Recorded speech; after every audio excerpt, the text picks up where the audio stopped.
Welcome to Rashmi's रसोई। आज आपण कडधान्याचा वापर न करता झटपट आणि चविष्ट अशी व्हेज थालीची रेसिपी बघणार आहोत। त्यासाठी हा व्हिडिओ तुम्ही शेवटपर्यंत बघा आणि माझ्या चॅनलला लाईक, शेअर अँड सबस्क्राईब करा। आज आपण व्हेज थालीमध्ये मुगाच्या डाळीचं गोडं वरण बनवणार आहोत। नंतर हा ओला राजमा असतो ना, त्याच्यामध्ये शेंग, टोमॅटो, बटाटा घालून थपथपीत भाजी, भोपळ्याची हळदीवरची भाजी आणि सुरणचे काप फ्राय करणार आहोत। तर चला मग डाळ वगैरे धुवून स्वच्छ आपण शिजवून घेणार आहोत। भाज्या पण व्यवस्थित चिरून घेते, नंतर एक एक करून रेसिपी बनवायला सुरुवात करूया। आता आपण लाल भोपळ्याची मिरचीवरची भाजी बनवणार आहोत। त्यासाठी पाव किलो भोपळ्याच्या हे बघा अशा फोडी करून घेतल्या आहेत। मागचं साल काढून घेतले। एक कांदा चिरून घेतला आहे, मीडियम साईजचाच कांदा होता। 3 हिरव्या मिरच्या घेतल्या आहेत, मधनं अशी चीर मारून त्याचे मोठेच तुकडे केले आहेत, म्हणजे लहान मुलं पण ही भाजी अगदी आवडीने खाऊ शकतील। चमचाभर आलं लसूण क्रश घेतला आहे। तर चला मग लगेचच भाजीला फोडणी देऊया। भोपळ्याची हळदीवरची भाजी बनवण्यासाठी गॅसवर आपण ही कढई ठेवली आहे। 2 टेबलस्पून एवढं तेल घेते। फोडणीला थोडंसं हिंग घालूया, अर्धा चमचा राई, अर्धा चमचा जिरं घालते, कढीपत्त्याची पानं, हिरव्या मिरच्या आणि कांदा घालणार आहोत फोडणीला। 1 टेबलस्पून आलं लसूण क्रश, फक्त लसूण वापरलात तरी चालेल, पण मी आलं लसूण क्रश बनवूनच ठेवते, म्हणून ह्या अशा वाफेवरच्या भाज्या असतात ना, त्याला पेस्टच्या ऐवजी मी हा क्रश वापरते। कांदा व्यवस्थित आपल्याला शिजवून घ्यायचा आहे। कांद्यावर झाकण ठेवते, म्हणजे वाफेवर कमी तेलावरच कांदा नीट शिजला जाईल। 1 ते 1.5 मिनिटं झालाय आपण हा कांदा शिजत ठेवला होता। हे बघा, झाकण ठेवलं ना का वाफेवरच व्यवस्थित कांदा शिजला जातो।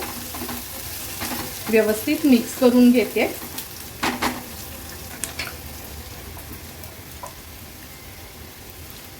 आता आपण ह्या कांद्यामध्ये पाव चमचा हळद ऍड करणार आहोत। हळद ऍड केल्यावर पण व्यवस्थित मिक्स करून घ्यायचं आहे।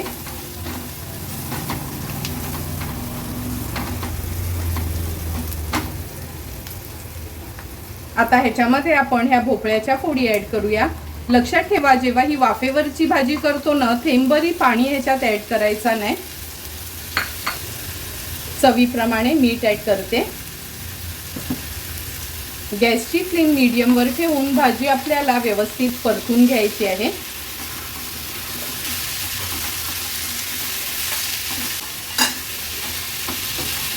भाजी अशी परतून घेतली की आपण ह्याच्यावर झाकण ठेवूया आणि लो फ्लेमवर एक 5 ते 6 मिनिटांसाठी भोपळा व्यवस्थित शिजवून घेणार आहोत।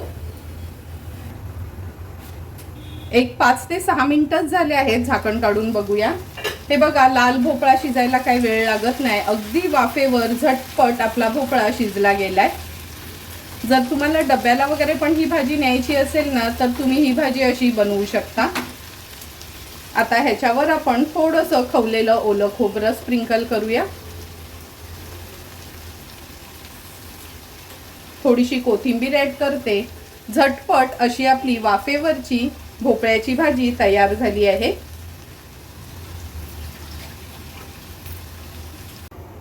आता आपण ओल्या राजम्याची भाजी बनवणार आहोत। त्यासाठी हा बघा, हा पांढरा ओला राजमा घेतला आहे, ह्याचे दाणे आपण काढून घेतलेत। एका बटाट्याच्या फोडी केल्या आहेत, एक शेंग वापरणार आहोत शेवग्याची, एक टोमॅटो घेतला आहे आणि ह्या भाजीसाठी नेहमीचंच वाटण वाटून घेणार आहोत, म्हणून मूठभर सुकं खोबरं किसून भाजून घेतलं आहे। 5 ते 6 लसणाच्या पाकळ्या आणि हा आल्याचा तुकडा, पाणी न घालता हे असं वाटण तयार केलं आहे। तर चला मग आता ही राजम्याची भाजी झटपट अशी आपण कुकरला बनवून घेऊया। राजम्याची भाजी बनवण्यासाठी गॅसवर आपण कुकर ठेवला आहे। अगदी 2 छोटे चमचे तेल घेणार आहोत। जेव्हा आपण कुकरमध्ये भाजी बनवतो ना, खूप जास्त तेलाची गरज लागत नाही, कमी तेलावर पण चांगली भाजी बनते। अर्धा चमचा राई घालूया फोडणीला, अर्धा चमचा जिरं, थोडंसं हिंग घालते, कढीपत्त्याची पानं, अगदी छोट्या साईजचा कांदा घेतला आहे बारीक चिरून, तो ॲड करूया। तेलावर कांदा व्यवस्थित परतून घेते। गॅसची फ्लेम मीडियमवर ठेवून कांदा आपल्याला शिजवून घ्यायचा आहे।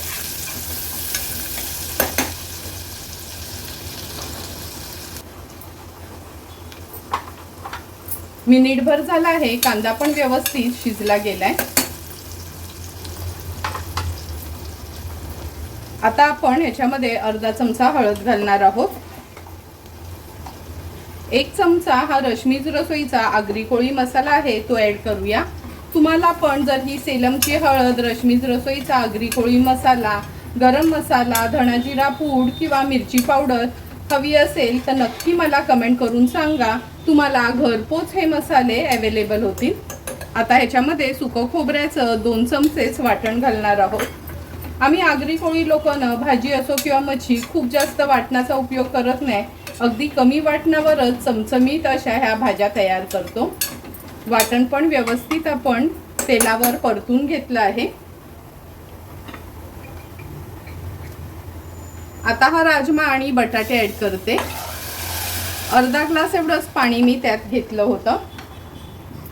शेंगा आणि टोमॅटो, शेंगा पण टोटली ऑप्शनल आहेत, पण कसं घरच्या शेंगा असतात त्यामुळे गावी असो किंवा इथे आम्हाला सवय झाली आहे, वालाचं बिरड असो किंवा राजम्याची भाजी असो, शेंग आम्ही आवर्जून ह्याच्यात ॲड करतो।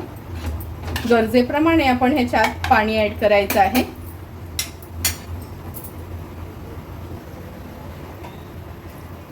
जवळपास अर्धा ग्लास एवढंच पाणी आपण घेतलं आहे।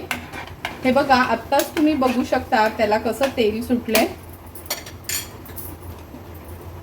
चवीप्रमाणे मीठ ॲड करते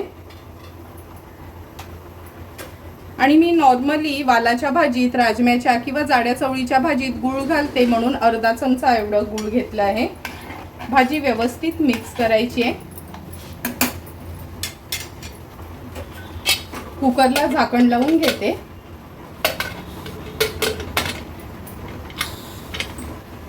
तीन शिट्ट्या ह्याला आपण काढून घेणार आहोत।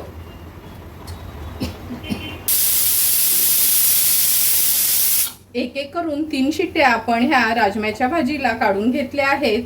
थोडा कुकर गार झाला का झाकण उघडून बघूया। कुकर पण आपला गार झाला आहे, झाकण उघडून बघूया।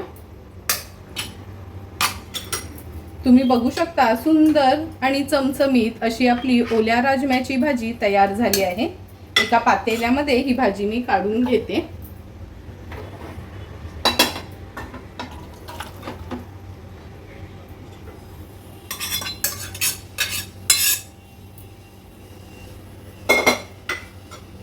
हे बघा, अगदी थोड्याच तेलावर आपण ही भाजी केली तरी पण किती सुंदर अशी ही भाजी आपली तयार झाली आहे। ह्याच्यावर थोडीशी कोथिंबीर स्प्रिंकल करते आणि सर्व करण्यासाठी आपली ही पांढऱ्या ओल्या राजम्याची भाजी तयार आहे।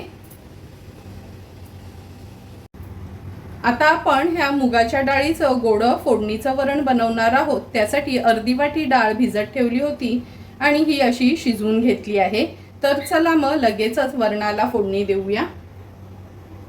मुगाच्या डाळीचं फोडणीचं वरण करण्याकरता आपण गॅसवर हे पातेलं ठेवलं आहे। चमचाभर तूप व्यवस्थित मेल्ट करून घेऊया। तूप मेल्ट झालं की फोडणीला आपण अर्धा चमचा राई घालणार आहोत, अर्धा चमचा जिरं, 3 ते 4 लसणाच्या पाकळ्या अशा चेचून घेतल्या आहेत, कढीपत्त्याची पानं आणि हिरवी मिरची घेतली आहे, थोडंसं हिंग ॲड करूया। व्यवस्थित फोडणी अशी मिक्स करून घ्यायची आहे। वरणाला जास्त काय तुपाची गरज नाही, कारण की आपण वरण भात खाताना त्याच्यावरून तूप नेहमी घेतो। आता आपण ह्याच्यात पाव चमचा हळद ॲड करणार आहोत। वरण व्यवस्थित मिक्स करून घेते आणि फोडणीला घालते।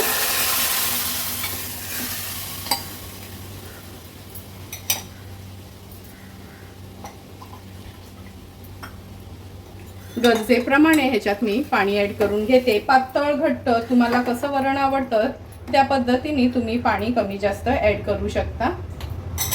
आता याच्यामध्ये अगदी छोटासाच एक टोमॅटो घेतला आहे किंवा अर्धा टोमॅटो वापरला तरी चालेल. कधी कधी बिना टोमॅटोचं पण मी हे मुगाच्या डाळीचं वरण करते. चवीप्रमाणे मीठ ॲड करूया. अगदी थोडासा गुळाचा खडा घेतला आहे. गोड वरण म्हटलं मुगाच्या डाळीचं किंवा तुरीच्या डाळीचं तर थोडं तरी गुळ घालायचंच त्याच्यामध्ये. चमचाभर खवलेलं ओलं खोबरं. वरण व्यवस्थित मिक्स करून घेते आणि हाय फ्लेमवर ह्याला उकळी आली का एक 2 ते 3 मिनिटासाठी व्यवस्थित एकजीव करून असं उकळून घ्यायचं आहे. 2 ते 3 मिनिटं झालेत. हे बघा मुगाच्या डाळीला आपण छान उकळी काढून घेतली आहे. टोमॅटो पण व्यवस्थित शिजला गेलाय. आता आपण हाय फ्लेमवर ह्याला एक छानशी उकळी काढून घेऊया. हे बघा हाय फ्लेमवर छान उकळी पण आली आहे. गॅसची फ्लेम स्विच ऑफ करते आणि थोडीशी कोथिंबीर ॲड करते.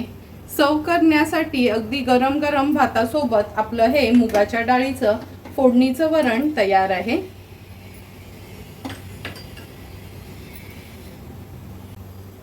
आता आपण सुरणचे काप फ्राय करणार आहोत. त्यासाठी 1/2 किलो सुरण घेतला होता. हे बघा अशा ह्याचे काप करून घेतले आहेत. आता हे सुरणचे काप आहेत ना थोडेसे उकळत्या पाण्यातून असं मिनिटभरासाठीच उकळवून घेणार आहोत. सुरण उकळवून घेण्यासाठी हे बघा पाणी आपण उकळून घेतलं आहे. अगदी अर्धा चमचा एवढं मीठ घालते. आणि सर्वांनाच माहिती आहे कधी कधी सुरण थोडासा खाजरा असतो म्हणजे खवखवतो घशाला, म्हणून एक कोकमाचं टाप ॲड करते त्याच्यामध्ये. आता ह्या सुरणच्या ज्या आपण फोडी करून घेतल्या त्या ॲड करूया.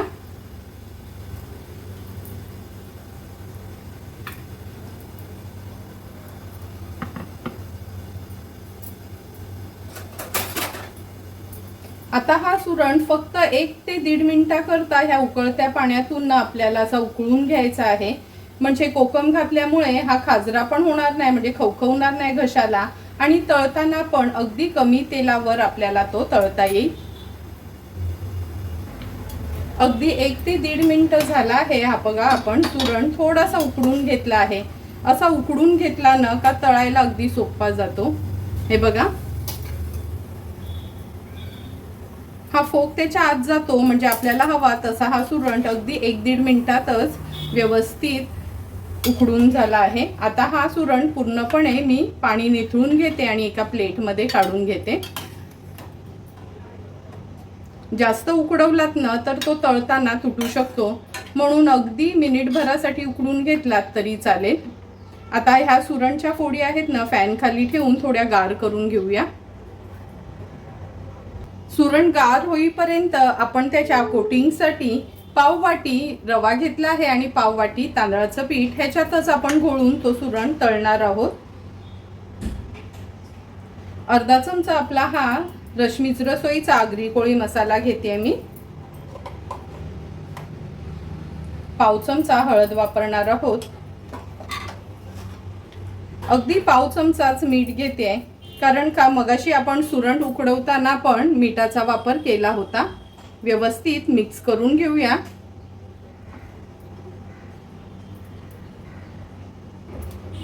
हे बघा सुरणच्या फोडी पण आपल्या गार झाल्या आहेत. आता एक एक करून ह्या सुरणचे काप आहेत ना असं रवा आणि तांदळाच्या पिठामध्ये घोळून घ्यायचे आहेत. नंतर आपण तव्यावर जसं मच्छी तळतो तशाच हे आपण तळून घेणार आहोत. सर्व ह्या कापा मी अशाच तयार करून घेते. हे बघा सर्व सुरणच्या फोडी आपण अशा पिठा आणि रव्यामध्ये घोळून घेतल्या आहेत. तोपर्यंत तवा पण गरम झाला आहे. आता ह्याच्यामध्ये 3 टेबलस्पून एवढंच तेल घेते. ह्या ज्या सुरणच्या फोडी आहेत ना आपण शॅलो फ्रायच करणार आहोत. गॅसची फ्लेम लोवर करून घेते. आता एक एक करून ह्या सुरणच्या फोडी आपण तेलावर सोडूया. जसं आपण मच्छी तळतो ना सेम त्याच पद्धतीने आपल्याला ह्या सुरणच्या फोडी तळून घ्यायच्या आहेत. आणि उकडवून घेतल्यामुळे जास्त त्याला तेल पण लागत नाही.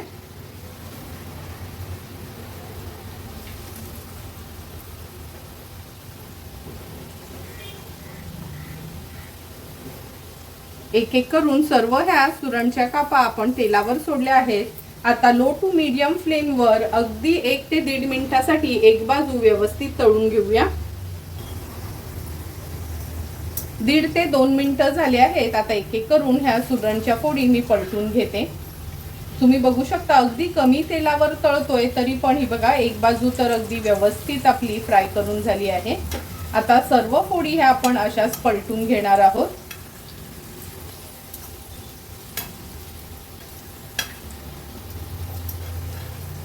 एक एक करून सर्व फोडी आपण पलटून घेतल्या आहेत। आता मागची बाजू पण आणखीन 1.5 ते 2 मिनिटासाठी अशीच लो टू मीडियम फ्लेमवर व्यवस्थित फ्राय करून घेऊया। आणखीन 1.5 ते 2 मिनिटं झालेत। पुन्हा ह्या सुरणच्या कापा मी अशा पलटून घेते आणि तव्याच्या साईडला करून घेते। तव्याच्या साईडला केल्या का कसं जे पण एक्स्ट्राचं तेल आहे ना ते व्यवस्थित मधोमध येतं आणि मग खाताना ना ह्या फोडी किंवा आपल्या सुरणच्या कापा जास्त ऑइली पण वाटत नाही। हे बघा उकडून घेतल्यामुळे अगदी कमी तेलावर आपल्या ह्या सुरणच्या कापा तळून झाल्या आहेत। आता ह्या मी सर्विंग प्लेटमध्ये काढून घेते। तुम्ही बघू शकता आपल्या वेज थालीसाठी सुरणच्या कापा फ्राय, ओल्या राजम्याची भाजी पण तयार आहे, मुगाच्या डाळीचं गोडं वरण किंवा फोडणीचं वरण आणि भोपळ्याची वाफेवरची भाजी अगदी चमचमीत अशी तयार झाली आहे। लगेचच आता मी ताट वाढायला घेते। सुंदर असं तयार झालेलं आपलं फोडणीचं हे मुगाच्या डाळीचं वरण आपण ह्या पिल्यामध्ये सर्व करून घेतोय। गरमीमध्ये अशी मुगाची डाळ असेल ना तर 2 घास आपल्याला जास्तच जातात आणि लहान मुलांपासून मोठ्यांपर्यंत ही मुगाची डाळ कशी पचायला अगदी हलकी असते, त्यामुळे वरण भात खाल्लं का 2 घास जेवल्यासारखं आपल्याला वाटतं। नेहमी कडधान्य खाऊन कंटाळा आला का कधीतरी न अशा ह्या ओल्या भाज्या आणायच्या। तुम्ही बघितलं असेल का अगदी कमी तेलावर कुकरमध्येच मी ही पांढऱ्या राजम्याची भाजी केली आहे। 2 चमचेच वाटण घालून आणि अगदी 2 चमचेच तेलाचा वापर करून चमचमीत आणि टेस्टी अशी ही आपण ओल्या राजम्याची भाजी बनवली आहे। आता ही भोपळ्याची भाजी सर्व करून घेते। अगदी सिंपल सोप्या पद्धतीने वाफेवरची ही भोपळ्याची भाजी बनवली आहे।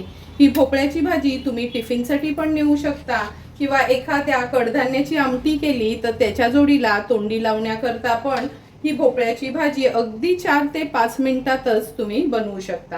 तुम्हाला पण जर मी बनवलेल्या ह्या वेज थालीची रेसिपी आवडली असेल तर तुम्ही पण माझ्या पद्धतीने एकदा तरी ही वेज थाली घरी ट्राय करा आणि मला कमेंट करून सांगा की तुम्ही बनवलेली ही वेज थाली कशी झाली आहे ती। जर तुम्हाला मी बनवलेल्या ह्या वेज थालीचा व्हिडिओ आवडला असेल तर नक्की माझ्या चॅनलला तुम्ही लाईक, शेअर अँड सबस्क्राईब करा। Thank you for watching my video.